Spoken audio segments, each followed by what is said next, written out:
కేంద్ర ప్రభుత్వ ఉద్యోగాలు సాధించేందుకు వీలుగా గుంటూరు జిల్లాలోని నిరుద్యోగ అభ్యర్థులకు ఉచిత శిక్షణ అందించేందుకు ఏర్పాటు చేస్తున్నట్లు ఎమ్మెల్సీ ఆలపాటి రాజేంద్ర ప్రసాద్ తెలిపారు. గుంటూరులోని తన కార్యాలయంలో ఉచిత శిక్షణకు సంబంధించిన కరపత్రాన్ని ఎమ్మెల్యే నక్క ఆనందబాబు, మాజీ ఎమ్మెల్సీలు అశోక్ బాబు, రామకృష్ణతో కలిసి ఆవిష్కరించారు. కేంద్ర ప్రభుత్వం ఏటా 2.5 లక్షల ఉద్యోగాలు భర్తీ చేస్తోందని, సరైన శిక్షణ లేక మన యువత వాటిని సాధించడం లేదని ఆలపాటి తెలిపారు.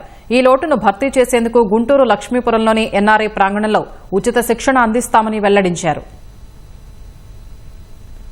2 బ్యాచెస్ వరకే ఫస్ట్ స్టార్టింగ్ లో అనుకుంది. 2 బ్యాచెస్ ఏంటంటే 10th అంటే ఇంటర్మీడియట్ కి ఒక బ్యాచ్, ఒక 60 మందిని, డిగ్రీ క్వాలిఫై అయిన వాళ్ళని ఒక 60 మందిని, ఈ 120 మందితో ఫస్ట్ బ్యాచ్ని స్టార్ట్ చేస్తాం.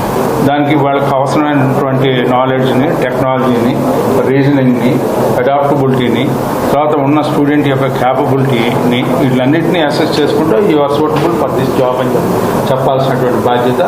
దాన్ని ఎక్కడో చోట ఫిట్ ఇన్ అయ్యేలాగా, వచ్చిన స్టూడెంట్ ఎక్కడో చోట జాబ్ వచ్చేలాగా చేసినట్లయితే దెన్ ఆ కాన్ఫిడెన్స్ లెవెల్స్ పెరుగుతూ ఉంటాయి. అందుకని దీంట్లో కూడా ట్రైనింగ్ ఎట్లా ఉంటుందంటే ఉదయం 3 hours అంటే 10కి స్టార్ట్ అయ్యి 1 వరకు ఉంటుంది. అగైన్ మళ్ళీ మధ్యాహ్నం 3కి స్టార్ట్ అయ్యి 6 వరకు ఉంటుంది.